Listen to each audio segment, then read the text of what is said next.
ক্রিকেটের বিষয়ে যদি একটু আসতে চাই যে পাকিস্তান, আপনি যেটা বলছিলেন যে পাকিস্তান অলরেডি টুর্নামেন্ট থেকে আউট হয়ে গেছে, তারপরও তারা দেশে ফিরতে পারছে না।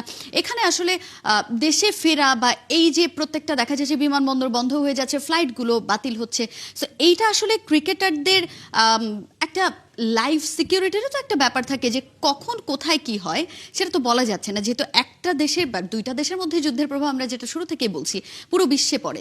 সো এখানে ক্রিকেটারদের প্রাণের ঝুঁকিটাও তো থেকে যায়। অবশ্যই, এবং সেটা আইসিসি খুব ভালোভাবে চিন্তা করছে। তারা এই মুহূর্তে নিশ্চিতভাবে কিন্তু আপনি কোনো ফ্লাইট নিয়ে তাদেরকে পাঠিয়ে দিবে তা কিন্তু না, বরঞ্চ তারা হয়তো বলতে পারে বা তারা সেই প্ল্যানটাই করছে যে কলম্বোতে আরো 2 দিন বা 3 দিন থেকে পাকিস্তান দল থাকবে, তারপর তাদেরকে ফেরত পাঠানোর চিন্তাটুকু করবে। কারণ এইরকম যুদ্ধকালীন পরিস্থিতির মধ্যে আপনি কোনো প্লেন একটা রিজার্ভ করে আপনি পাঠানোর কোনো সেরকম ঝুঁকি তারা নেবে না। অথবা তারা আরেকটা প্ল্যান করতে পারে, সেটি হলো যে আপনি এই মুহূর্তে মধ্যপ্রাচ্যের আপনার যে এয়ার স্পেস যে ব্লক হয়ে রয়েছে সেদিকে না গিয়ে তারা হয়তো ইউরোপের কোনো দেশ থেকে কানেক্টিং ফ্লাইটে করে তারা পাকিস্তানের বা করাচিতে বা লাহোরে বা রাওয়ালপিন্ডিতে তারা পাকিস্তান দলকে পাঠিয়ে দেওয়ার একটা প্ল্যান করতে পারে। তবে আমার মনে হয় যে এত দ্রুত তারা সেই জটিলতা যাবে না, বরঞ্চ এই পাকিস্তান দল আরো 2 দিন শ্রীলঙ্কায় যদি থাকে তাহলে সেটা তাদের জন্য সেফটি সবুরে মেওয়া ফলে টাইপসের একটা ব্যাপার হবে তাদের জন্য।